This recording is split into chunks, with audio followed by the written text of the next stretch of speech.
Welcome to mic TV. నేను మీ ప్రశాంత్. ఆయన తెలంగాణ ఉద్యమమే శ్వాసగా బతికారు. ఇక తెలంగాణ వచ్చింది. ఆయన నిజంగా ఆయన కలలు కన్నా తెలంగాణ వచ్చిందా? వచ్చిన ఈ 10 సంవత్సరాల తర్వాత తెలంగాణలో పరిస్థితులు ఏ విధంగా ఉన్నాయి? ఇక అన్ని విషయాలు అడుగుదాం. ఆయన ఎవరో కాదు, గాదే అన్నయ్య, తెలంగాణ ఉద్యమకారుడు. ఇక మనతో పాటు ఉన్నారు. ఇక అన్ని విషయాలు అడుగుదాం. సార్ నమస్తే. సార్ నమస్తే సార్, ఎలా ఉన్నారు సార్? బాగున్నా సార్, తెలంగాణ వచ్చింది. తెలంగాణ మలిదశ పోరాటంలో దాదాపు ఇప్పుడు మనం అనుకుంటున్న ఉద్యమకారుల కంటే ముందు నుండి మీరు తెలంగాణ ఉద్యమమే శ్వాసగా బతికారు. నిజంగా తెలంగాణ వచ్చింది. వచ్చిన తర్వాత బీఆర్ఎస్ ఒకవైపు పరిపాలన కొనసాగించింది. ఈ 10 సంవత్సరాలు అందరికీ తెలిసినట్టుగా గడిచిపోయాయి. నిజంగా బీఆర్ఎస్ పరిపాలన ఒక విధమైతే ఇప్పుడు తెలంగాణలో కాంగ్రెస్ పార్టీ అధికారంలోకి వచ్చింది. ఎట్లా అనిపిస్తుంది సార్? నిజంగా తెలంగాణ వచ్చి తెలంగాణలో మీరు భాగస్వామ్యం అయ్యారు పోరాటం తర్వాత కూడా. ఎట్లా అనిపిస్తుంది? తెలంగాణ రాష్ట్ర సాధన అనేది దాదాపు ఇది ఒక 70 సంవత్సరాల సుదీర్ఘ స్వప్నం. ఇది ఆ స్వప్నాన్ని తెలంగాణలో ఉన్నటువంటి సమస్త ప్రజానీకం, అన్ని వర్గాల ప్రజలు, అన్ని కులాల ప్రజలు, పార్టీలకి, జెండాలకి, కులాలకి, మతాలకి, వర్గాలకి, ప్రాంతాలకి అతీతంగా నా తెలంగాణ తల్లి సంఖ్యలను విముక్తి చేయాలి, సకల సంపద గల్ల తెలంగాణ దరిద్రం ఎందుకుందో, అంగట్లన్నీ ఉన్న అల్లున్నోట్ల శనుందనే ఒక వాడుకంగా ఏదైతే మనం చూస్తూ ఉంటామో, ఈ సకల సంపద కలిగిన నా తెలంగాణలో ఉమ్మడి ఆంధ్రప్రదేశ్లో ఆంధ్ర పాలకుల వల్ల ఎందుకు దగాబడ్డది, ఎట్లా దగాబడ్డది, ఈ దగా నుంచి విముక్తి కావడానికి ఏం చేయాలనే దాంట్లో భాగంగా గత 70 సంవత్సరాలుగా అనన్య త్యాగాలు చేసినటువంటి వీరులు, శూరులు, ఉద్యమకారులు, పోరాట యోధులు, అన్ని రకాల ప్రజలు చేసినటువంటి ప్రయత్నంలో భాగంగా 2014 లోక్సభ, రాజ్యసభలో బిల్లు పాస్ కావడం ద్వారా భారతదేశ చిత్రపటంలో 29వ రాష్ట్రంగా ఆవిర్భవించినటువంటి తెలంగాణ మీరు అన్నట్టు 10 సంవత్సరాల తర్వాత ఆ ఉద్యమ ఆకాంక్షలు, ఆ వీరులు, శూరులు, త్యాగధనులు అమ్మానే పిలుపు నోచుకోకుండా జై తెలంగాణ అంటూ రాష్ట్ర సాధన కోసం, భవిష్యత్ తరాల కోసం తమ అమూల్యమైన ప్రాణాలు అర్పించినటువంటి వాళ్ళ కలలు ఇంకా నెరవేరలే. అవి నెరవేరాల్సినటువంటి అవసరం, నెరవేర్చుకోవాల్సినటువంటి బాధ్యత మనందరి మీద ఉంది. ఓకే, ఈ రాష్ట్ర సాధనకి వాళ్ళు చేయాల్సిన పని ఆ ఉద్యమకారులు, ఆ త్యాగధనులు, ఆ పోరాట యోధులు, లేకపోతే ఆ రోజు అటు బీజేపీ, కాంగ్రెస్ పార్టీలు రెండు రాష్ట్రం ఇవ్వడానికి, లోక్సభ, రాజ్యసభలో బిల్లులు పాస్ కావడానికి ఏదైతే వాళ్ళు ఆ రోజు ముందుకొచ్చిండ్రో ఆ విధంగా రాష్ట్రం అనేది మనకి ఏర్పడింది. కానీ సార్, ఏదైతే తెలంగాణ ఉద్యమం పేరిట ఒక పార్టీ వచ్చి, పార్టీ తర్వాత తెలంగాణ వచ్చిన తర్వాత ఆ పార్టీయే అధికారంలోకి వచ్చింది. అదే పార్టీ టీఆర్ఎస్, ఇప్పుడు ప్రస్తుతం ఉన్న బీఆర్ఎస్ పార్టీ. నిజంగా గెలిచిన తర్వాత ఈ 10 సంవత్సరాల పరిపాలన ఏ విధంగా ఉంది? అదేవిధంగా ఈ 10 సంవత్సరాల తర్వాత ప్రజలు ఎందుకు వారిని తిరస్కరించారు? ఆ ఓటమికి గల కారణాలు మీరు ఏ అంచనా వేస్తున్నారు? ఇప్పుడు తెలంగాణ రాష్ట్ర సాధన అనేది ఒక పార్టీ, ఒక వ్యక్తి, ఒక జెండా అనుకుంటే వచ్చింది కాదు. దీనికి ఒక ప్రధానమైనటువంటి ప్రజల ఆకాంక్ష ఉన్నది. తెలంగాణ ఎవరి కోసం, ఎందుకోసం? ఇది మౌలిక ప్రశ్న. ఓకే, తెలంగాణ అనేది కాంట్రాక్టర్ల కోసమా, రాజకీయ నాయకులు, ఎమ్మెల్యేల కోసమా, ప్రజాప్రతినిధుల కోసమా, పాలకుల కోసమా, లేకపోతే ఐఏఎస్, ఐపీఎస్, గ్రూప్ 1 ఆఫీసర్ల కోసమా? అసలు ఎవరి కోసం తెలంగాణ? ఈ ప్రశ్నకి సమాధానం వెతుకులాటలోనే తెలంగాణ రాష్ట్ర సమితి ఆవిర్భావం చేసిన మేము ఆ రోజు 1997లో మలిదశ ఉద్యమంగా ప్రారంభమైనటువంటి భువనగిరి కేంద్రంగా జరిగినటువంటి తెలంగాణ రాష్ట్ర సాధన పురుడు పోసుకున్న ఉద్యమం అనేక సంస్థలుగా, అనేక రకాలైనటువంటి వేదికలుగా అది పురోగమిస్తూ ఒక రాజకీయ పార్టీగా, రాజకీయ శక్తిగా ఎదిగినటువంటి తెలంగాణ రాష్ట్ర సమితి. అసలు తెలంగాణ రాష్ట్ర సమితి అంటే అది 3 పదాలకు సంబంధించినటువంటి పేరు కాదు. ఓకే. తెలంగాణ రాష్ట్ర సమితి అంటే చాలామంది ఏమనుకుంటారంటే ఇది 3 పదాలు అనుకుంటారు. ఇది 3 పదాలతో కూడినటువంటి ఒక సెంటెన్స్, ఒక వాక్యం అనుకుంటారు. కాదు, 3 కోట్ల తెలంగాణ ప్రజల గుండె చప్పుడు తెలంగాణ రాష్ట్ర సమితి అని మేము ఆ రోజు దీన్ని ఆవిష్కరించినాం.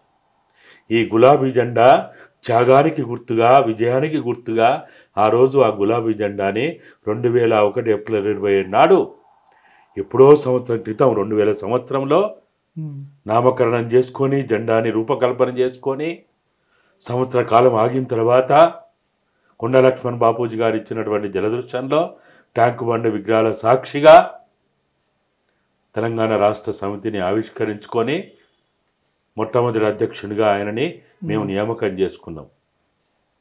తెలంగాణ అంటే ఏదో రాజకీయ నిరుద్యోగులు లేకపోతే డబ్బులు ఉన్నటువంటి మెగా కృష్ణారెడ్డి లాంటోడు, రామేశ్వరరావు లాంటోడో, లేకపోతే అదానీ లాంటోడు, అంబానీ లాంటోడు, రిలయన్స్ లాంటోడో ఈ ప్రాంతంలో ఉన్న సంపదని దోసుకోవడానికి ఒక పెట్టిన పార్టీ కాదు అది. ఓకే. పాలకుల మార్పు కోసం కాదు తెలంగాణ రాష్ట్ర సమితిని పెట్టింది, పరిపాలన మార్పు కోసం. ఆంధ్ర వాళ్ళని నిల్లగొట్టి, ఆంధ్ర పాలకుల్ని నిల్లగొట్టి తెలంగాణ పాలకులు వాళ్ళ లెక్క దోచుకోవడానికి, భూబకాసురు లెక్క తెలంగాణ సంపదని కాజేయడానికి కాదు తెలంగాణ రాష్ట్ర సమితిని ప్రారంభించింది. మేము 5 అంశాల ప్రాతిపదికగా ఆ రోజు తెలంగాణ రాష్ట్ర సమితిని ఆవిర్భావం చేసిన రోజు చెప్పినాం. నీళ్లు, నిధులు, నియామకాలు అనేది అదొక బోగస్ నినాదం, అదొక దగుల్బాజీ నినాదం, అదొక కుట్రపూరితంగా, మోసపూరితంగా 2006లో అది తీసుకొచ్చినటువంటి నినాదం. అరే 63% తెలంగాణలో 1 ఎకరం కలిగినటువంటి కుటుంబాలు లేనటువంటి తెలంగాణలో నువ్వు నీళ్ళు తెచ్చుకొని ఎవరి భూముల్లో నీళ్ళు ఇస్తావు? మొత్తం సుమారు 1,15,000 కుటుంబాలకు సంబంధించినటువంటి ఈ ఆదివాసీలు, గిరిజనులు, దళితులు, బడుగు బలైన వర్గాలు సంబంధించినటువంటి వీళ్ళల్లో 1 ఎకరం పట్టా భూమి కలిగినటువంటి, పట్టాదారు హక్కు కలిగినటువంటి వాళ్ళు ఓన్లీ ఇక్కడ 37% ఉన్నారు. 63% ఇప్పటికీ 1 ఎకరం భూమి, నీది నా భూమి, ఎకరం భూమి అని చెప్పుకోగలిగే వాళ్ళు లేనప్పుడు నీ నీళ్లు, నీ కాళేశ్వరం నీ నెత్తి మీద పోసుకోవడానిక? ఏం చేయడానికి? ఇప్పుడు మీరు యువకులు, మీరు చదువుకున్నారు, ఇప్పుడు మీ ప్రభుత్వం చెప్పే లెక్క ప్రకారం 30 లక్షలు వాళ్ళు పట్టభద్రులైండి, ఉద్యోగ అర్హత ఉండి నిరుద్యోగులుగా నమోదైందని మనం చెప్తా ఉన్నాం. నువ్వు ఇస్తే ఏమైనా చిత్తశుద్ధితోటి, భయంతోటి, భక్తితోటి ఇస్తే 1-2 లక్షల ఉద్యోగాలు ఇవ్వగలుగుతావు. మరి 28 లక్షలు ఎక్కడికి పోవాలా? వాళ్ళ బతికేంది? వాళ్ళని ఎవరు ఆదుకోవాలి? వాళ్ళ జీవనం ఏంది? వాళ్ళ లైవ్లీహుడ్ ఏంది? వాళ్ళకి అంటే అందరికీ గవర్నమెంట్ ఉద్యోగాలు ఇవ్వడం కష్టమే కదా సార్. ఏదైనా కూడా ఏ ప్రభుత్వాలు చేయాల్సిన సిచ్యువేషన్ అంటే ఏ ప్రభుత్వం అయినా కూడా ఆ 30 లక్షల నిరుద్యోగులకు ఉద్యోగాలు కల్పించడంలో ఇక గవర్నమెంట్ ఉద్యోగాలు రావడం అయితే కష్టమే. మీరు అన్నట్టుగా 2 లక్షల ఉద్యోగాలు అనేది, ఖాళీలు అనేది చూపించిన మాట వాస్తవమే. 2 లక్షలలో దాదాపు 1,90,000 ఉద్యోగాలను మేము భర్తీ చేశామని గత ప్రభుత్వం చెప్పిన పరిస్థితి. నిజంగా దాన్ని ఎట్లా చూస్తారు మీరు? అందుకనే నియామకాలు అనేది ఏదైతే నీళ్లు, నిధులు, నియామకాలు, ఈ నియామకాలు అనేది ఒక బోగస్ నినాదం. అదొక బోగస్ నినాదం. తెలంగాణ రాష్ట్ర సమితి నీళ్లు, నిధులు, నియామకాల కోసం ప్రారంభమైంది కానే కాదు. 5 అంశాల ప్రాతిపదికగా తెలంగాణ ఉద్యమాన్ని ఆవిష్కరించినాం. దాంట్లో మొట్టమొదటిది విద్యారంగంలో సమూలమైన మార్పులు తీసుకురావడం కోసం, రెండవది వైద్య రంగంలో సమూలమైన మార్పులు తీసుకురావడం కోసం, మూడవది తెలంగాణలో ఉన్నటువంటి అన్ని రకాల అర్హత కలిగి 18 సంవత్సరాలు నిండిన ప్రతి వానికి వాడు పనిచేస్తా అంటే ఉపాధి రంగాన్ని చట్టబద్ధం చేసి, నియంత్రణ చేసి, రక్షణతో కూడినటువంటి ఉపాధి రంగాన్ని ఏర్పాటు చేయాలని చెప్పి. ఇక 4వది తెలంగాణలో ఉన్నటువంటి అన్ని రకాల సంపద భూ సంపద, అటవీ సంపద, ఖనిజ సంపద, జల సంపద, మానవ సంపద, మేధో సంపద, భూ ఉపరితల సంపద, భూగర్భ సంపద, 1,18,000 చదరపు కిలోమీటర్ల విస్తీర్ణంగా ఉన్నటువంటి ఈ తెలంగాణ భూభాగంలో ఉన్నటువంటి మన పూర్వీకులు కొన్ని వందల వేల సంవత్సరాల నుంచి మన కోసం, మన ముందు తరాల కోసం కాపాడుకుంటూ వచ్చినటువంటి సంపదని మనం కూడా కాపాడి మన అవసరాల కోసం వినియోగించుకోవాలని. ఇది 4వ అంశం. ఇక 5వది సెల్ఫ్ రెస్పెక్ట్. ఆత్మగౌరవంతో కూడినటువంటి పాలన ఉండాలని. ఈ 5 మీరు చెప్పండి, మీరంతా కూడా చదువుకున్న వాళ్ళు, మీకు సమాజం గురించి బాగా అవగాహన ఉన్న వాళ్ళు, ఈ 5 10% కానీ 20% కానీ ఒకవేళ అమలైంది మేము చూస్తున్నాం. సార్, అంటే ఇంకొకటి ఏంటంటే నిజంగా కేసీఆర్ కుటుంబానికి చాలా దగ్గరగా ఉండేవాళ్ళు. అసలు మీరు అన్నట్టుగా మలిదశ పోరాటంలో ఈ 5 అంశాల ప్రాతిపదికన ఆ అంశాలను తెర మీదకి తీసుకొచ్చింది కూడా మీరే అనేది అందరికీ తెలిసిన వాస్తవం. అంటే మీకు ఎవరైతే అప్పుడు ఉద్యమకారులు ఉన్నారో వాళ్ళంతా ఈ అంశాలను తెర మీదకి తీసుకొచ్చారు. మీరే కుటుంబానికి దగ్గరగా ఉంటారు. ఎక్కడ వారు ఈ 5 అంశాలకు సంబంధించి మీరు దగ్గర ఉంటారు కాబట్టి ఎక్కడ ఫెయిల్ అయ్యారంటే మీరు ఏం చెప్తారు? మీరు గుర్తించిన అంశాలు ఏంటి అసలు? వాస్తవంగా చెప్పాలంటే 2014 దాకా ఏదైతే తెలంగాణ ఉద్యమంలో తెలంగాణ రాష్ట్ర సాధన కోసం మనం కేసీఆర్గా చూసినటువంటి ఆ కల్వకుంట్ల చంద్రశేఖరరావు 2014 తర్వాత పూర్తిగా ఆయన భక్తు రాజకీయ పార్టీ అనే ఒక పేరుతోటి ఒక భజన పరుల కేంద్రీకరణగా కోటరీని ఏర్పాటు చేసుకొని మంది మాగదులతోటి ఓహో ఆహా అనేటువంటి వాళ్ళతోటి మొత్తంగా ఆయన వాస్తవంగా చెప్పాలంటే ఆయన మంత్రిగా ఉన్నప్పుడు కూడా ఎప్పుడు సెక్రటరీ పోయేటోడు కాదు. ఆ సంగారెడ్డిలోని R&B గెస్ట్ హౌస్లోనే అక్కనే పడి ఉండేటోడు. ఆయన సెక్రటరీ పోవడం కానీ, ఫైల్ చూడడం కానీ, తనకి ఇచ్చిన కుర్చీలో కూర్చోవడం కానీ, రాజ్యాంగబద్ధమైన చట్టబద్ధమైన పనులు చేయడం అనేది ఆయనకి ఎప్పుడు అలవాట్లేదు. అసలు కేసీఆర్ అనే ఇప్పుడు 3వ పేరు, అది నా దృష్టిలో అది 3వది. చాలా మంది కేసీఆర్ వరకే తెలుసు. ఇప్పుడు మీలాంటి వాళ్ళకి కేసీఆరే తెలుసు. కానీ నాకు 1980 నుంచే ఆ రోజు ఉన్నటువంటి దొంగ నోట్ల శేఖర్ కానీ, దుబాయ్ శేఖర్ కానీ, జంతర్ మంతర్ కిలాడి శేఖర్ కానీ, పాస్పోర్ట్ల శేఖర్ కాంచి నాకు తెలుసు. ఒక శేఖర్ అన్నగా నేను ఇప్పటికీ ఆయన అందరు కేసీఆర్ అంటాడు కానీ నేను ఎప్పుడైనా మీరు అంటున్నారు కాబట్టి నేను అంటున్నా కానీ నేను ఎప్పుడు శేఖర్ అన్నే అంట. నన్ను ఆయన ఇన్నన్నా అంటాడు. అప్పటి నుంచి నాకు ఆయన ఎందుకు తెలుసు, అప్పుడు మొదలుకుంటే తెలుగుదేశం పార్టీలోకి వచ్చి ఎమ్మెల్యే అయిన తర్వాత 85లో ఎమ్మెల్యే అయిన కాంచి కల్వకుంట్ల చంద్రశేఖరరావు అని ఆ ప్రజలు అప్పుడు దాన్ని పిలవడం మొదలుపెట్టారు. ఒక శేఖర్ అన్న కల్వకుంట్ల చంద్రశేఖరరావు అయ్యి అక్కడి నుంచి తెలంగాణ ఉద్యమం కారణంగా కేసీఆర్ అయిండు. ఈ మొత్తం ఈ 3 దశలు చూస్తేనే కేసీఆర్ అర్థమవుతాడు. అయితే ఎప్పుడు కూడా ఇప్పుడు నాకు మీరు ఒక ఆయుధాన్ని ఇచ్చారు, నన్ను కాపాడుకోవడానికి ఒక ఆయుధాన్ని ఇచ్చారు. నా ఆయుధాన్ని చూసి నేను మురవాలన్నా, నన్ను చూసి నేను మురవాలన్నా? తెలంగాణ ఉద్యమాన్ని, తెలంగాణ ఉద్యమ నినాదాన్ని, తెలంగాణ రాష్ట్ర సాధనని మర్చిపోయి ఉద్యమకారులు, జర్నలిస్టులు, లాయర్లు, ప్రొఫెసర్లు అందరం కూడా ఏమనుకున్నామంటే తెలంగాణ ఉద్యమం కంటే కేసీఆర్ గొప్పోడు అనుకున్నాం. నువ్వు గొప్పోడు అన్న తర్వాత ఆయన అహంకారం రాదా? సరే, ఎందుకు నిజంగా అంటే సరే ఇదంతా చరిత్ర. ప్రస్తుతం అయితే మీ కళ్ళ ముందు 10 సంవత్సరాల పరిపాలన కనబడ్డది. ఇంకా ఆయన ఏం చెప్తున్నాడంటే అన్ని రకాల అభివృద్ధి చేశాము, నీళ్లు నిధులు అన్నట్టుగా అన్ని రకాల ఫుల్ఫిల్ చేశాం, తెలంగాణ ఉద్యమ ఆకాంక్షలను మేము ఫుల్ఫిల్ చేశాము, బంగారు తెలంగాణ చేశాము అని చెప్పిన పరిస్థితి కనబడ్డది.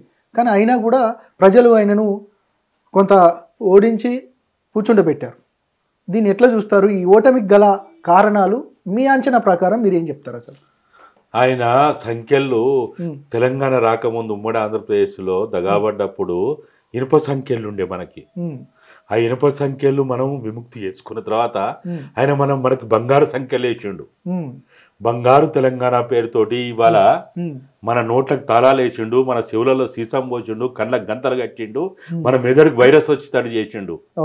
ఊహా ప్రపంచంలో అరచేతులు వైకుంఠం చూపెట్టుకుంటూ అందరినీ ఆహా ఓహో అనుకుంటూ అన్నాడు.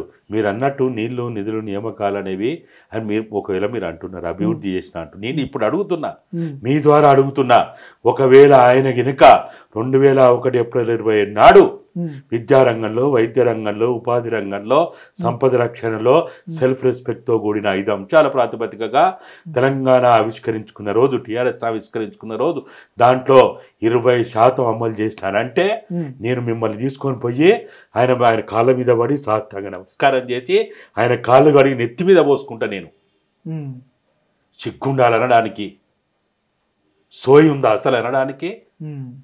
ఉమ్మడి ఆంధ్రప్రదేశ్లో విద్య కోసం 14% కేటాయింపులు బడ్జెట్లో జరిగితే తెలంగాణ వచ్చిన తర్వాత 1 లక్ష బడ్జెట్ నుంచి పోయి సుమారు 2,15,000 కోట్ల బడ్జెట్కి ఎగవాకితే నువ్వు 6% విద్యకి కేటాయించడం అంటే ఇదా అభివృద్ధి?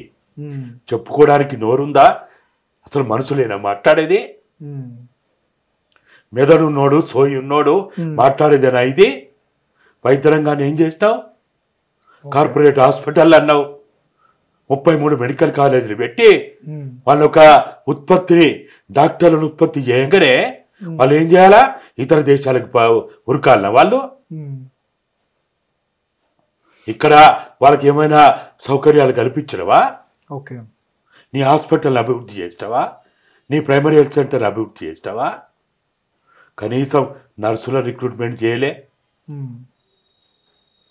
చెప్పుకోవడానికి ప్రగల్భాలు పలకడానికి మస్తుంటాయి. మాట్లాడే ఏమున్నదాడ నోరు ఏమున్నదాడ ఎట్లయినా మాట్లాడవచ్చు. కానీ మనం ఏదున్నా మాటలు కోటలు దాటినా కాలు గడప దాటకపోతే ఎవడు పట్టించుకోడు.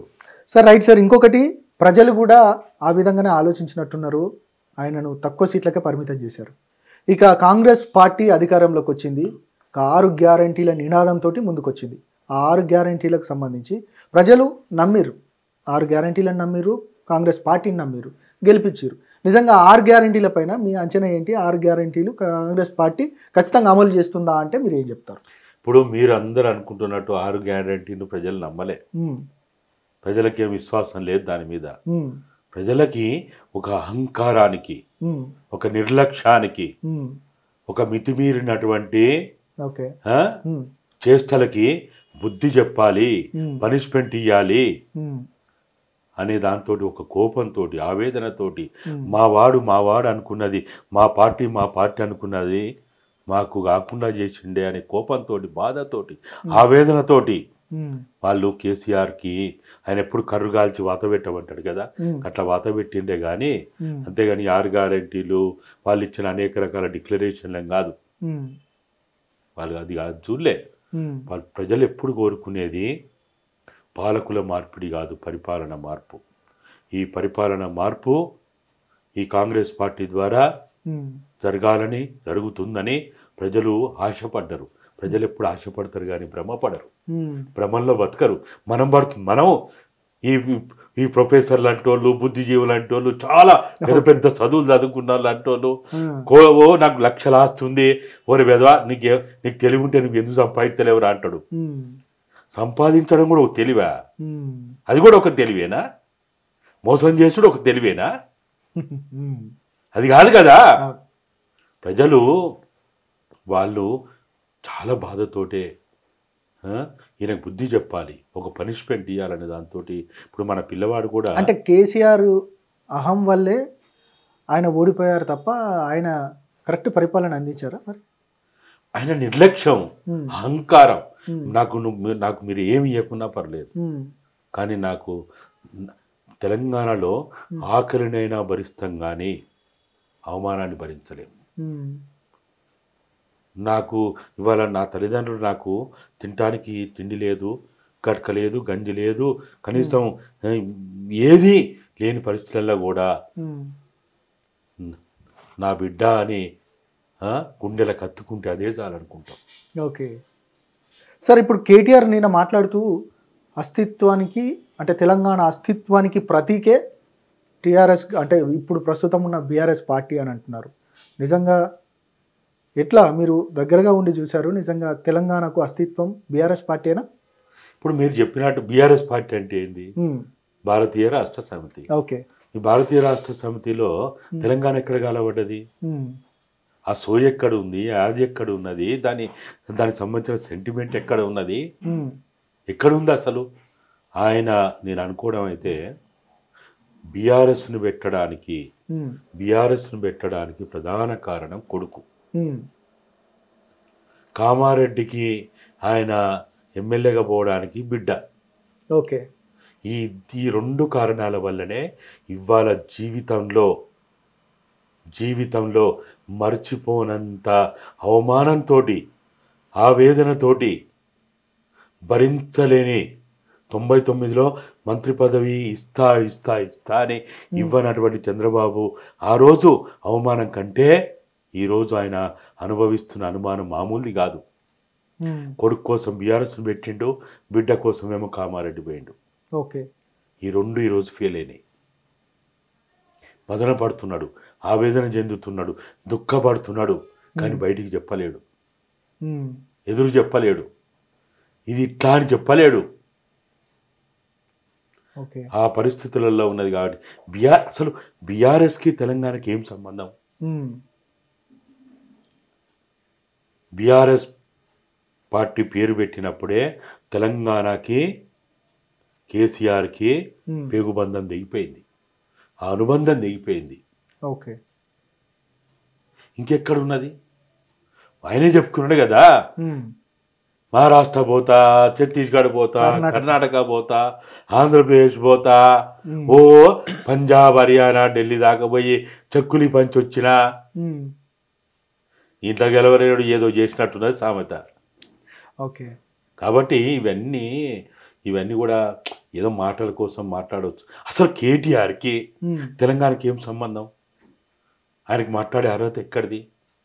తెలంగాణ రాష్ట్ర సమితి పెట్టడానికి 1999 నుంచి 2001 వరకు మేము ప్రయత్నాలు చేసినప్పుడు నాకు ఎన్నిసార్లు ఫోన్ చేసిండో ఆయన చెప్పమనండి. ఫోన్ చేయలేదని చెప్పమని చూద్దాం. ఓకే.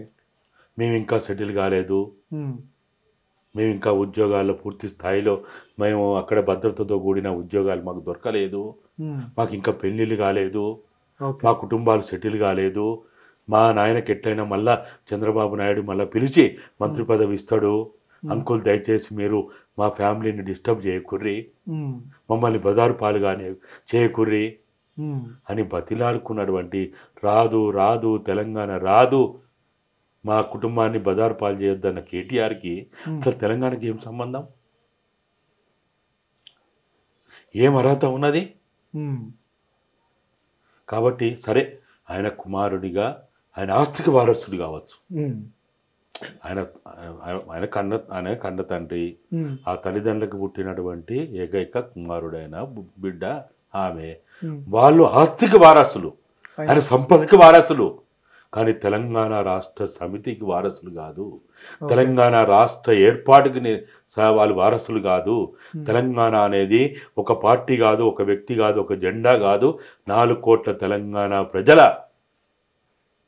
అది ఒక తుడుం దెబ్బ కావచ్చు, ఒక నంగారబేరి కావచ్చు, ఒక దండోర కావచ్చు, ఒక మాలమానాడు కావచ్చు, లేకపోతే మొత్తంగా ఇక్కడ ఉన్నటువంటి బహుజన సంఘాలు కావచ్చు, నక్సలైట్ పార్టీలు కావచ్చు, కమ్యూనిస్ట్ పార్టీలు కావచ్చు, అందరూ ఒక్కరని కాదు, అందరూ తెలంగాణ అని పనిచేయడం వల్ల వచ్చిన తెలంగాణ.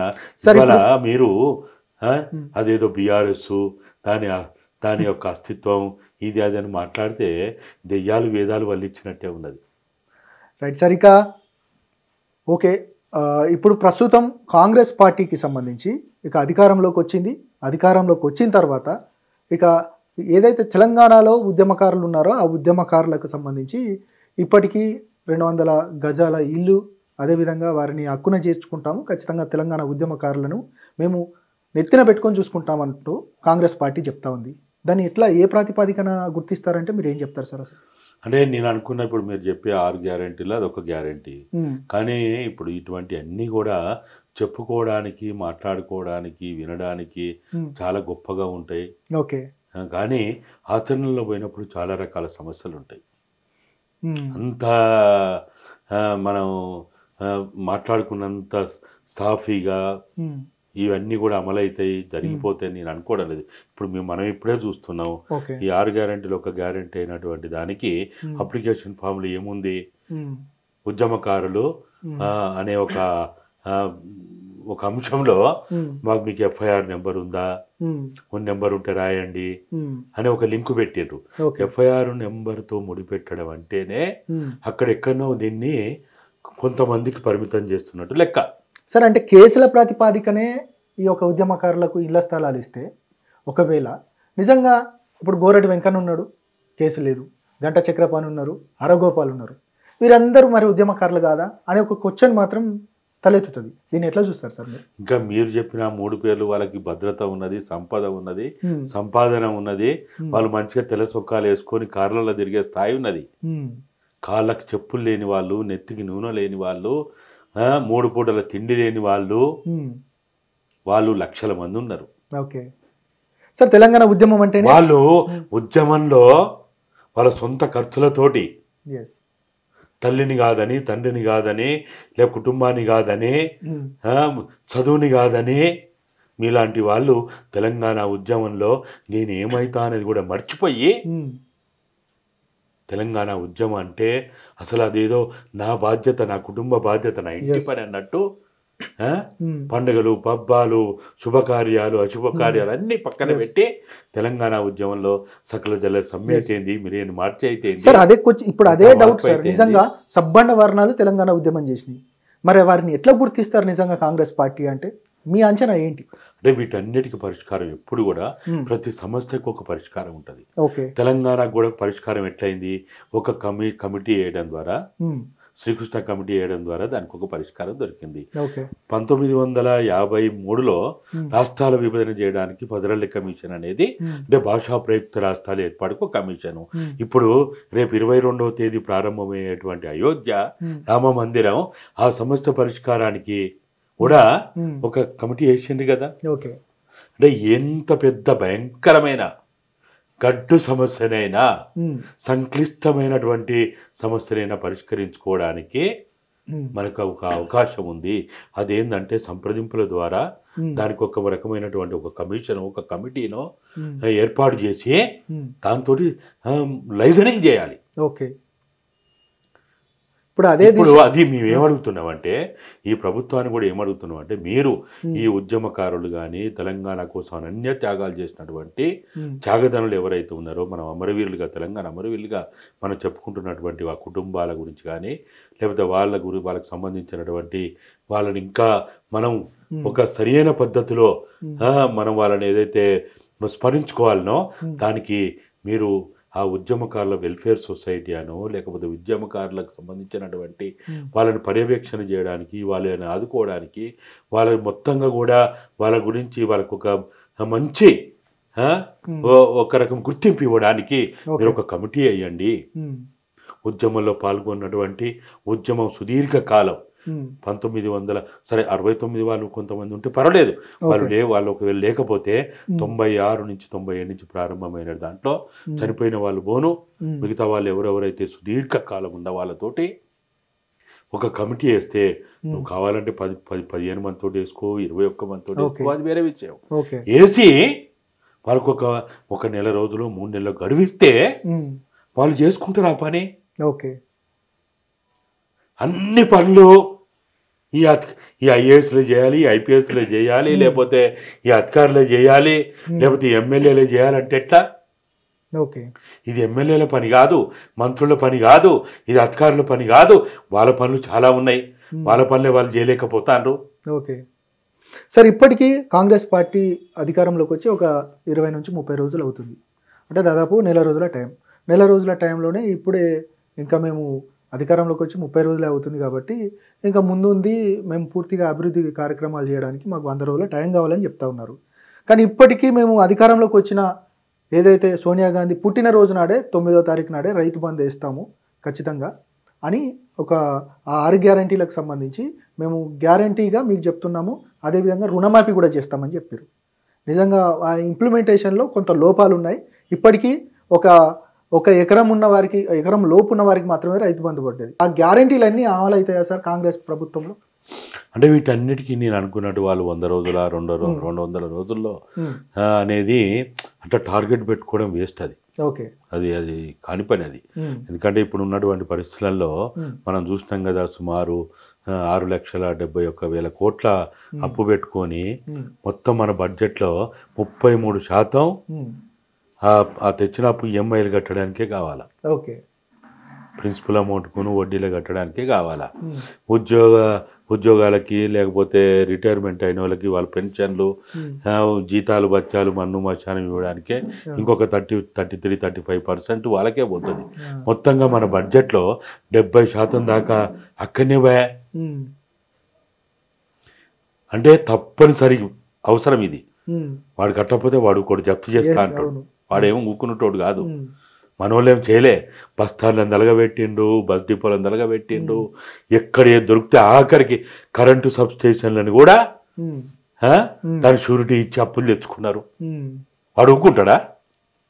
వాడు ఊక్కోడు కదా, వాడు జప్తీ చేస్తాడు. వాడు ముఖ్యమంత్రి ఎవడు, మంత్రి ఎవడు అని ఏం చూడాడు, అవన్నీ ఏం పట్టించుకోరు. అప్పు ఇచ్చినోడు బజార్కి ఇడుస్తాడు వాడు. మరి ఆ డబ్బులు కట్టక తప్పదు. ఎట్లా ఉంటుంది సార్ నిజంగా కాంగ్రెస్ పార్టీ పరిస్థితి? అంటే ఇవన్నీ కూడా ఏంటంటే ఒక కాలక్రమంలో, అది ఒక 1 year 2 yearsలో మొత్తంగా కూడా పూర్తిగా ఒక పెద్ద ఉపద్రవం వచ్చి, ఒక భయంకరమైన సైక్లోన్ వచ్చి, ఒక భయంకరమైనటువంటి భూకంపం వచ్చి, ఒక భయంకరమైనటువంటి ఉపద్రవం వచ్చిన తర్వాత అది రిస్టోర్ కావాలంటే, యాజ్ ఇట్ ఈస్గా మళ్ళీ ఒక సాధారణ స్థితికి రావాలంటే అదేదో 100 రోజులు 200 రోజులు గడువు పెట్టుకుంటే నడవదు. అది ఏదో చెప్తారు చూడు, అరే బిడ్డ ఇల్లకంగానే పెళ్ళి అయినట్టు కాదురా, లేని మాటలు చెప్పకురా, ఈ బాగాడంబరంతో ఏది కాదు. కానీ అసాధ్యమైంది ఏది లేదు, చిత్తశుద్ధి ఉండాలి.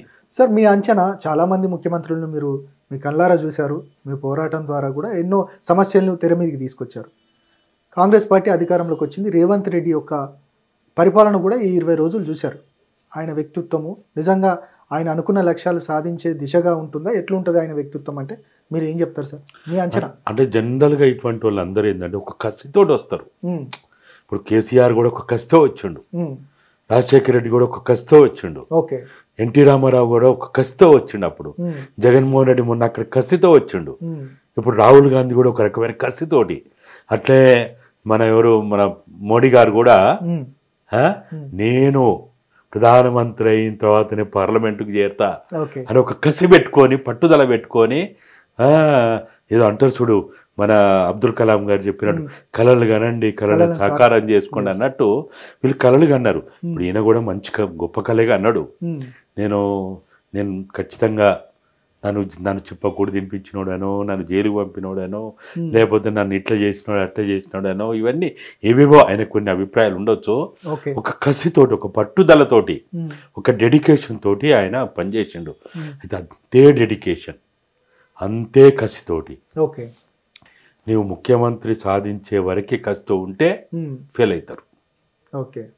ముఖ్యమంత్రి అయ్యేంత వరకే ఇక నేను ముఖ్యమంత్రి అయిపోయినా నా కళ నెరవేరింది అంటే మాత్రం అది పూర్తిగా మళ్ళా తొందరలోనే చరిత్రహీనులు అవుతారు. అట్లా కాకుండా అదే కసితోటి, అదే పట్టుదలతోటి, అదే డెడికేషన్ తోటి కనుక నిన్ను నమ్మిన ప్రజలకి, నిన్ను ఆకాశానికి ఎత్తిన ప్రజలకి నువ్వు కూడా వాళ్ళ జీవితాలని నువ్వు కూడా వాళ్ళని పైకి తీసుకురావడానికి ప్రయత్నం చేసే ఒక ఆలోచన, ఒక బృహత్తర ఆలోచన, ఈ కోటరీలు పెట్టుకొని, గుడుగుడు సంఘాలు పెట్టుకొని, లేకపోతే బంధువులతోటి, కుటుంబంతో వ్యవహారాలు చేస్తే ఇది నడవదు. ప్రతి సమస్యకి పరిష్కారం ఉంటుంది. మీరు ఇవ్వలేకపోతారు, మీరు చేయలేకపోతారు. కానీ వీటిని ఇప్పుడు మనం ఒక 2 వీలర్ మీద వస్తాం. 2 వీలర్కి అసలు 2 వీలర్లో ప్రధానమైనది ఏంటిది? మనకు ఒళ్ళు నొప్పులు రాకుండా మనని కాపాడేది షాక్ అబ్జర్వ్. షాక్ అబ్జర్వ్ లేకపోతే బండి నడుస్తుంది కావచ్చు, కానీ మనం ఒక 50 కిలోమీటర్లు కూడా పోలేం. ఓకే. షాక్ అబ్జర్వ్స్ అనేది సివిల్ సొసైటీ.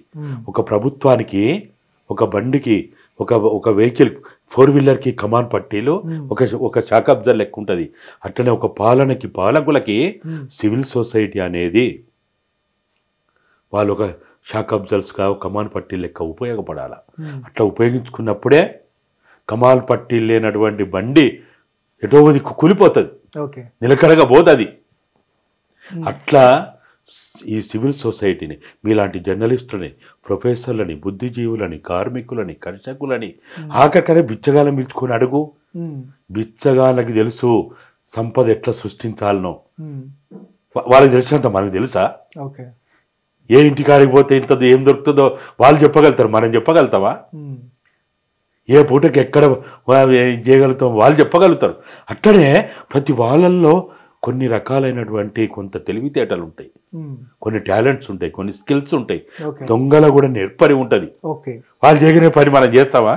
ఓ ప్రొఫెసర్ని పోయి చేయమని చూద్దాం, చేయలేడు. అట్లా ప్రతి వాళ్ళల్లో కూడా అన్ని రంగాల్లో ఉన్నటువంటి వాళ్ళు, అన్ని వృత్తుల్లో ఉన్నటువంటి వాళ్ళని కొద్దిగా సమయం ఇచ్చి వాళ్ళని పిలుచుకొని మాట్లాడి, అరే మీరు పిలిస్తే వాళ్ళ ఖర్చులతో వాళ్ళు వస్తారు. మీ చానీళ్ళు వద్దు, బీర్లు బిర్యానీలు వద్దు, కుక్కలు కోలు కోసుడొద్దు, మేకలం కోసుడొద్దు, గోర్లం కోసుడొద్దు, ఏదొద్దు, విందులు వినోదాలు వద్దే వద్దు. అరే నేల మీద కూర్చొని చెప్పిపోయే వాళ్ళు ఉన్నారు. కాబట్టి పాలకులను ఎప్పుడు కూడా ప్రజలకు దగ్గరగా ఉండాలి. ఇప్పుడు ఏమైందంటే ముఖ్యమంత్రి కాగానే, మంత్రులు కాగానే చుట్టూ ఒక 10-20 మంది పోలీసు వాళ్ళు, AK-47లు, SLRలు, 303లు, అసలు వాడు ఎవరు రానియాడు, మాట్లాడియాడు. అంత గందరగోళమైన పరిస్థితి ఏర్పడుతుంది అసలు వీళ్ళకి. దాని నుంచి వీళ్ళు విముక్తి కావాలి. పాలకుడు ఎప్పుడైతే ఈ చక్రబంధం నుంచి విముక్తి అవుతాడో, ప్రజలకు దగ్గరగా ఉంటాడో, అసలు కేసీఆర్ అనే వ్యక్తి ప్రజలకు కనుక దగ్గరగా ఉంటే ఇవాళ ఈ పరిస్థితి వచ్చునా? అసలు నీ ప్రజలను కలుసుడు కాదు, నీ ఎమ్మెల్యేలను కలవపోతివి, నీ మంత్రులను కలవపోతివి, నీ పార్టీ నాయకులను కలవపోతివి. సార్, ఇప్పుడు మీరు కేసీఆర్ని చాలా దగ్గరగా చూసారు. ఇక ఇప్పుడున్న ప్రస్తుత దేశంలోనే రాజకీయ నాయకులలో కేసీఆర్కి ఏ ప్లేస్ ఇస్తారు? నిజంగా ఆయన మీరు అన్నట్టుగా అహము అవన్నీ పక్కన పెడితే, నిజంగా ఆయనకున్న టాలెంటు, ఆయనకున్న సిచ్యువేషను, ఒకవేళ పరిపాలన దక్షత అంటాం కదా, వాటికి సంబంధించి ఆయన కన్సర్న్ ఎట్లా ఉంటుంది? నిజంగా ఇప్పుడున్న రాజకీయ నాయకులలో దేశవ్యాప్తంగా ఆయనకి ఏ పొజిషన్ ఇస్తారంటే మీరు ఏం చెప్తారు సార్? అంటే ఇప్పుడు ఆయన 70 సంవత్సరాల వరకు వచ్చిండు. వయసు రీత్యా కానీ, ఆరోగ్య రీత్యా కానీ, లేకపోతే కుటుంబంలో ఉన్నటువంటి అనేక రకాల ఒత్తిళ్ళు కావచ్చు. ఈ ఓటమి అనేది ఒక భయంకరమైన ఓటమి. ఆయన ఇది ఊహించలేదు. లేకపోతే ఈ రకమైనటువంటి పరిస్థితి అసలు ఆయన, నేను అనుకుంటే ఎప్పుడు ఏ క్షణం కూడా ఊహించుంటాడు, ఎప్పుడు కలలో కూడా ఊహించుంటాడు. కాబట్టి ఆయన జీవితంలో ఊహించినటువంటి పరిస్థితి ఏదైతే వచ్చిందో, ఆయన ఆరోగ్యరీత్యా, వయసు రీత్యా, ఇప్పుడున్న పరిస్థితుల్లో, సరే ఆ రోజు 99లో వయసు ఉంది, ఆరోగ్యం ఉంది, అవన్నీ ఉన్నాయి. తర్వాత కుటుంబంలో కూడా ఇంత పెద్ద ఆధిపత్యం లేదు. ఇప్పుడు అనేక రకాల కుంపట్లు అయిపోయినాయి కదా, అనేక రకాల ఒత్తిళ్ళు అయిపోయినాయి. కొడుకు వైపు, బిడ్డ వైపు, లేకపోతే అల్లుడు ఒకవైపు, ఇంకొకరు ఒకవైపు, ఇట్లా అనేక రకాల ఈ ఒత్తిళ్లలో మనిషి స్వేచ్ఛగా ఉన్నప్పుడు, స్వతంత్రంగా ఉన్నప్పుడు తీసుకునే నిర్ణయాలు ఒక రకంగా ఉంటాయి. అనేక ఒత్తిళ్లలో అందరినీ సాటిస్ఫై చేయాలి అనేది, ఎవరిని ఎప్పుడు అందరినీ సాటిస్ఫై చేయలేము. ఆ పరిస్థితుల్లో మరి ఇప్పుడు నేను అనుకుంటా మనం ఇంకా కొంత సమయం ఆగితే తప్ప ఆయన ఏం నిర్ణయం తీసుకుంటాడని దాన్ని బట్టి ఆయన భవిష్యత్తు ఉంటుంది. ఆయన జాతీయ రాజకీయాల్లో పోతే ఇంకా ఎవరితో పోతాడు? ఇప్పుడు 2 కూటములు ఉన్నాయి. ఎన్డీఏ కూటమి ఉంది, ఇండియా కూటమి ఉంది. మరి ఇండియా కూటమికి దగ్గరగా ఉంటాడా, ఎన్డీఏ కూటమికి దగ్గరగా ఉంటాడా? మూడో ప్రయత్నం అనేది అసలు అది మర్చిపోవాలి మనం. అది మన ఊరికే అందది. సరే, ఇప్పుడు ఆయన నిర్ణయాలు పక్కన పెడితే, ఇప్పుడు దేశంలో మోదీ అని అంటే ఒక సిచ్యువేషన్, అంటే మోదీ అని అంటే దేశంలోనే గొప్ప రాజకీయ నాయకుడు అని చాలామంది అంటూ ఉంటారు. అట్లా ఇప్పుడు కేసీఆర్ అనే వ్యక్తిని ఏ పొజిషన్లో ఊహించుకోవచ్చు సార్? దేశవ్యాప్తంగా ఉన్న రాజకీయ నాయకులలో ఆయనకుండే పరిపాలన దక్షత ఎట్లా ఉంటుంది అని అంటే మీరు ఏం చెప్తారు? అసలు అంటే రాజకీయ నిర్ణయాలు ఎట్లా ఉంటాయి అసలు? ఆయన రాజకీయ ఎత్తులు వేయడంలో గొప్ప నేర్పరి, కానీ మీరు అన్నట్టు పరిపాలన దక్షత లేదు. పరిపాలన దక్షత ఉంటే ఇంత ఘోరంగా విఫలమయ్యేటోడు కాదు. ఒక తెలంగాణ జాతిపితగా తెలంగాణ కీర్తి కిరీటాల్లో అసలు మనం కేసీఆర్ చూడాలంటే ఇట్లా చూడాల్సిన పరిస్థితి ఉండే ఒకప్పుడు. కానీ ఇవాళ ఆయన చూడాలంటే ఇట్లా చూసినా కనపడతలేడు. ఆ పరిస్థితి రావడానికి ఆయనలో ఉన్నటువంటి ఆ పరిపాలన దక్షత లేకపోవడమే కారణం. ఒక టక్కు టమార గోకర్ణ గజకర్ణ విద్యలు చేయడంలో ఆయన గొప్ప నేర్పరి, ఆయన కాని దాన్ని చేయడంలో గొప్ప నేర్పరి, రాదనుకున్న దాన్ని తెచ్చే దాంట్లో గొప్ప నేర్పరి. కానీ తెచ్చిన తర్వాత దాన్ని నిలబెట్టుకోవడంలో ఆయన మంత్రి పదవి ఇస్తే నిలబెట్టుకోలేదు. 2 నెలలకే ఊసిపోయినా ముఖ్యమంత్రి పదవి అసలు నిజంగా ఊహించిందేనా ఎవరైనా? కేసీఆర్ని ఎవరు ఊహించారు? వాళ్ళ కుటుంబమే ఊహించలే, కొడుకే ఊహించలే, బిడ్డే ఊహించలే. కానీ తెలంగాణ ఉద్యమం ఆ స్థాయికి పట్టింది. కాబట్టి దాన్ని ఆయనకి ఇచ్చిన గౌరవాన్ని ఆయన కాపాడుకోలేకపోయాడు. ఏదో శాస్త్రం చెప్తారు చూడు, అట్లా అయిపోయింది ఆయన పరిస్థితి. ఆయన కనుక మరి ఇప్పుడు కూడా ఆయన అన్నీ జరిగిన తప్పులన్నీ ఒక్కసారి నెమరేసుకొని జరిగిన దానికి ఆయన ప్రజలకి ఇప్పుడు ఆయన 2001లో ఏప్రిల్ 20 నాడు బహిరంగంగా ప్రజలకు క్షమాపణ చెప్పిండు. మరి ఇప్పుడు క్షమాపణ చెప్పగలుగుతాడా? ప్రజల్ని క్షమాపణ అడగగలుగుతాడా? అడిగి మళ్ళీ ఆయన ప్రజల ఆకాంక్షలకు తగ్గట్టు మరి ఉండగలుగుతాడా?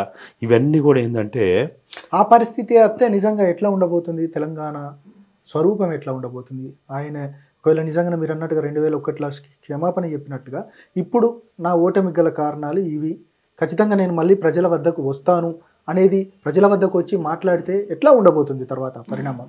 ప్రజలు ఎప్పుడు కూడా క్షమించే గుణం ప్రజలకు ఎక్కువ ఉంటుంది.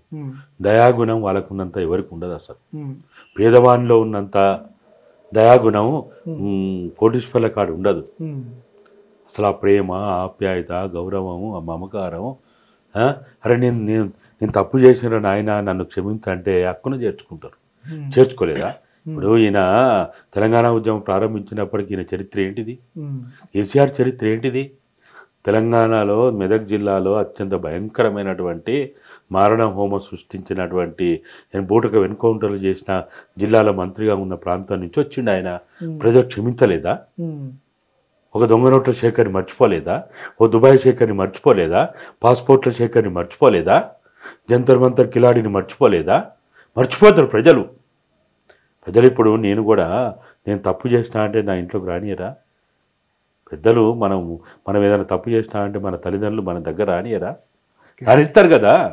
ప్రజలు చాలా గొప్పవాళ్ళు, ప్రజలంతా గొప్పవాళ్ళు, దయాగుణం ఉన్నోళ్ళు, ఓర్పు నేర్పు ఉన్నోళ్ళు మానవ సమాజంలో ఎవరూ లేరు. కాబట్టి ఫస్ట్ చేయాల్సిన పని ఏంటంటే చేసిన తప్పును ఒప్పుకున్నోడే బుద్ధిమంతుడు, నీతిమంతుడు, జ్ఞానవంతుడు, విజ్ఞత కలిగినోడు అంటారు. ఇప్పుడు మేము కూడా ఏమంటున్నాం, 2014 తెలంగాణ రాష్ట్ర సాధన అయిన తర్వాత ఉద్యమకారులు అనేవాళ్ళు, తెలంగాణ రాష్ట్ర సాధకులు అనేవాళ్ళు, ప్రొఫెసర్లు అనేవాళ్ళు, జర్నలిస్టులు అనేవాళ్ళు, లాయర్లు అనేవాళ్ళు మనం కూడా తప్పు చేసినాం. ఇవాళ మొన్న మేము 2018లో మేము తప్పు చేసినాం నాయన కేసీఆర్ తెచ్చంటే ఓరి విధవా నువ్వు తప్పు చేసినావా ఉప్పు చేసినావా ఆగు కానీ ఇంకా మేము ఇంకా నమ్ముతున్నాం ఆగని అన్నారు. కానీ 2023కి మనం నమ్మిరు. అంటే మనం తప్పు చేసినా అంటే కూడా వెంటనే నమ్మకపోవచ్చు కొన్నిసార్లు. కానీ ప్రజలు ఖచ్చితంగా ఇవాళ ఆయన గనక కేటీఆర్ చెప్తానో కవితమ్మ చెప్తానో కాదు, కేసీఆరే ముందుకు రావాలి, కేసీఆరే ప్రజల దగ్గర రావాలి, కేసీఆరే మీడియా ముందుకు రావాలి, జర్నలిస్టుల దగ్గర రావాలి, లాయర్ల దగ్గర రావాలి, బుద్ధిజీవుల దగ్గర రావాలి. తెలంగాణ రాష్ట్ర సాధనకి కారకులైనటువంటి మరి వీళ్ళ కుటుంబాల దగ్గర పిలుచుకోవాలి. నీకేం తక్కువైంది? 1000 కోట్లు ఉన్నాయి కదా, వాళ్ళు ఏమైనా గండపెండారాలు దొరకమంటారా? 5 ఏళ్ళకి 5 ఉంగరాలు పెట్టమంటారా? నీకు పనికి మాలిన ఏమన్నా కోళ్ళు కుక్కలు కోసి పెట్టమంటారా? అది అడుగుతలేరు కదా. ఉద్యమకారులు 10 రూపాయలతో కూడినటువంటి ఒక గుర్తింపు పత్రం ఏమని అడిగినరు. ఇవాళ మీరు ఉద్యమాల్లో పాల్గొన్నారు. మీ తల్లిదండ్రులను కాదని, మీ కుటుంబాన్ని కాదని, మీ అన్నదమ్ములను కాదని, అక్క చెల్లెలను కాదని ఉద్యమంలో పాల్గొన్నారు. చదువును కూడా పక్కన పెట్టి పాల్గొన్నారు. ఇవాళ నీకు ఉద్యోగం రాకపోతే నీ బంధువులు, నీ ఇంట్లో వాళ్ళు, తల్లిదండ్రులు, చుట్టుపక్కల వాళ్ళు నిన్ను ఎక్కిరిస్తలేరు. ఓ ఎగిరెగిరితివి కదరా, తెలంగాణ వస్తే ఇంటికో ఉద్యోగం వంటి కదరా అని ఎక్కిరిస్తారు. ఆ ఎక్కిరింపబడే వాళ్ళకి కనీసం అరే మీరు ఉద్యమంలో పాల్గొన్నారు, మీరు త్యాగాలు చేసిండ్రు, మీ త్యాగాల ద్వారా తెలంగాణ వచ్చిందని ఒక 10వ తరగతి ఇంటర్మీడియటో డిగ్రీనో పాస్ అయితే ఒక సర్టిఫికేట్ ఇస్తారు. అట్లా ఒక గుర్తింపు పత్రం ఇస్తే ఎంత మర్చిపోతారు, ఎంత ఆనందపడతారు. అవి కూడా చేయలేని దౌర్భాగ్యమైన పరిస్థితుల్లో ఇవాళ మనం ఉన్నామంటే మనం ఏ చరిత్రలో ఉన్నాం? సరిక ఫైనల్గా చెప్పండి, ఇక ఏదైతే ఉద్యమకారుడుగా ఉన్న గాదే ఎన్నయ్య భవిష్యత్ కార్యాచరణ ఎట్లా ఉండబోతుంది? ఇక తెలంగాణ వచ్చింది, తెలంగాణ వచ్చిన తర్వాత 10 సంవత్సరాలు అయిపోయింది, కాంగ్రెస్ పార్టీ కూడా అధికారంలోకి వచ్చింది. మీరు ఎప్పుడు వ్యతిరేకించే, అంటే సిద్ధాంతపరంగా పరిపాలన పరంగా వ్యతిరేకించే కేసీఆర్ కూడా ఓటమి పాలైపోయి ఇంటి దగ్గర కూర్చున్నారు. ఇంకా మీరు తెలంగాణ కోసం ఎట్లాంటి భవిష్యత్ కార్యాచరణ చేపట్టబోతున్నారంటే ఏం చెప్తారు? తెలంగాణ ఉద్యమ ఆకాంక్షలైనటువంటి 5 అంశాలు ఏవైతే తెలంగాణ రాష్ట్ర సాధనకి పురుడు పోసుకున్న రోజు నుంచి చెప్పినామో వాటిని సాధన చేయడానికి, అమలు చేయడానికి ఒక్కసారి 100% కాదు, 0 నుంచి మొదలుపెట్టినప్పటికీ 10%, 20%, 30%, 40%, 50% అన్న ఈ సాధన దిశలో ఉంటే మన ప్రయాణము కనీసం మనం నేను పరుగెత్తుతున్నానని 1 కిలోమీటర్ పరిగెత్తకపోతే ఏమనుకుంటాడు? అరే వీడు మాటలోడే కానీ చేతలోడు కాదని అనుకుంటారు. కాబట్టి వాటిని సాధన చేయడానికి కేసీఆర్ ఎప్పుడు చెప్పేటోడు వాచ్ డాగ్ అని. ఉద్యమకారులు కూడా వాచ్ డాగ్ బాధ్యతని మనం మర్చిపోయాం కాబట్టి పోషించాల్సిన అవసరాన్ని మర్చిపోయారు. మీడియా అయినా ఉద్యమకారులైనా మనం ఎవడు వ్యతిరేక కాదు. అరే గా కుర్చీ ఎవరికి కావాలా? ఇది కుర్చీకి ఇస్తా పంచాయతీ కాదు ఇది. అరే మేము అని అడుగుతున్నావా? మాకేమైనా ఎమ్మెల్యేలు చేయి, మంత్రి పదవులు చేయి, ఎంపీలు చేయి అడుగుతలేరు కదా. మనం అడుగుతున్నది ఏంటిది? ఇంకొకటి, తెలంగాణ అంటే బీఆర్ఎస్ పార్టీ అధికారంలో ఉన్నప్పుడు మీ పైన ఊపా చట్టం కూడా ప్రయోగించారు. ఎంతవరకు వచ్చింది సార్ ఊపా చట్టానికి సంబంధించి? ఎట్లా ఉంది? మీరు ఏం చెప్పదలుచుకున్నారు దాని గురించి? ఇక నా కేసుల గురించి అంటే నాకు నీళ్ళు లాగినట్టే ఉంటుంది. నేను 1980 నుంచి జైల్లోకి పోవడం మొదలుపెట్టినది ఇప్పుడు 23 అంటే 43 సంవత్సరాలు. నా చిన్న ప్రాయంలో నాకు కొద్ది సోయొచ్చిన కాంచి నేను జైల్లోకి పోవడం, కేసులు నా మీద మోపబడడం ఇవన్నీ జరుగుతున్నాయి. తర్వాత అవి కొట్టుబోయబడుతున్నాయి. కనీసం ఈ రాష్ట్రంలో ఉన్న, నేను అనుకుంటే తెలంగాణలో ఉన్న అన్ని సెంట్రల్ జైళ్ళలో నేనున్నా. నా మొత్తం 2.5 సంవత్సరాలు జైలు జీవితం గడుపుంటా. ఈ మొత్తం ఒక్కొక్కసారి 4 నెలలు, 5 నెలలు, 3 నెలలు, నెల ఇట్లా జరుపుంటుంది. కాబట్టి సరే, ఇప్పుడు కేసులు పెట్టడం అనేది అది వాస్తవంగా చెప్పాలంటే నా మీద కేసు పెట్టడం అంటే వాళ్ళు నిజంగా వాళ్ళ గొయ్యి వాళ్ళు దోపుకున్నట్టు. ఎందుకు కేసు పెట్టాలి? ఏం అవసరం ఉన్నది ఆడ? నేనేమన్నా కనపడతలేనా, లేకపోతే మాట్లాడతలేనా, లేకపోతే ఏమైనా గొయ్యిదోకొని ఎక్కడైనా పాతాళంలో ఉన్నానా? నేను అరే హైదరాబాద్ నడుబొడ్డున ఎమ్మెల్యే క్వార్టర్స్లో బ్రహ్మాండంగా ప్రభుత్వ క్వార్టర్లో ఉంటున్నా కదా, నా మీదగా కేసులు పెట్టడం ఎందుకు? పనికిమాలిన పని. ఇప్పుడు కేసులు పెట్టి భయపెట్టాలనుకుంటే ఇన్నేని ఎప్పుడూ ఆ పని చేయలేరు. ఒకవేళ ఇప్పుడున్న ప్రభుత్వం మీకు మంచి పొజిషన్ ఇచ్చి ప్రభుత్వంలో ఒక సలహాదారుడిగానో లేకపోతే ఒక కార్పొరేషనో ఏదైనా ఇస్తే తీసుకుంటారా మీరు? అంటే నేను ప్రజలకి ఉపయోగపడే ఏ అవకాశం వాళ్ళు కల్పించినా ప్రజలకు నేను ఈ పాలకులకు భజన చేయడానికో ప్రభుత్వానికి భజన చేయడానికంటే నాతో కాని పని. కానీ ఓ ఇన్నయ్య నువ్వు ఈ ఉద్యమ ఆకాంక్ష నెరవేర్చడంలో ఈ బాధ్యత తీసుకొని నీవు ఈ తెలంగాణ కోసం, మంచి కోసం నువ్వు అనుకున్న విద్యారంగం, వైద్య రంగం, ఉపాధి రంగం, లేకపోతే సంపద పరిరక్షణ, ఆత్మగౌరవాన్ని కాపాడగలిగేటువంటి ఆ పాలన కోసం ఈ ప్రభుత్వంలో వండుకుంటూ ఏదైనా చేయమంటే అది బాధ్యత స్వీకరిస్తా కానీ బానిసగా స్వీకరించలేదు. Right sir, thank you sir, thank you very much. మీ అమూల్యమైన టైంని మాకు కేటాయించారు. Thank you. ఇది మొత్తానికి గాదే ఎన్నయ్య గారు చెప్తా ఉన్నారు. ఇక కేసీఆర్ అహం వల్లనే ఓడిపోయారు తప్ప ఇక ఓడిపోయింది. ఓకే, ఇది గాదే అన్నయ్య గారు చెప్తా ఉన్నారు. కేసీఆర్ అహం వల్లనే ఓడిపోయారు.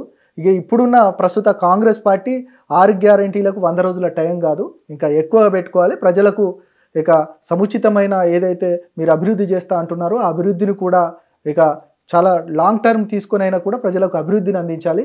ఇక ప్రభుత్వంలో సలహాదారునిగానో ప్రభుత్వానికి సంబంధించి పూర్తిగా ఏ విధమైన పదవి ఇచ్చినా కూడా ప్రజల కోసం చేస్తాను, ఇక ప్రభుత్వం కోసం కాదు, ప్రజల కోసమే నేను ఉన్నానంటూ కూడా గాదయ్య చెప్తున్న పరిస్థితి కనబడుతూ ఉంది. ఇది ఈరోజు ఇంటర్వ్యూ. మరొక ఇంటర్వ్యూతో మళ్ళీ కలుద్దాం. నేను మీ ప్రశాంత్.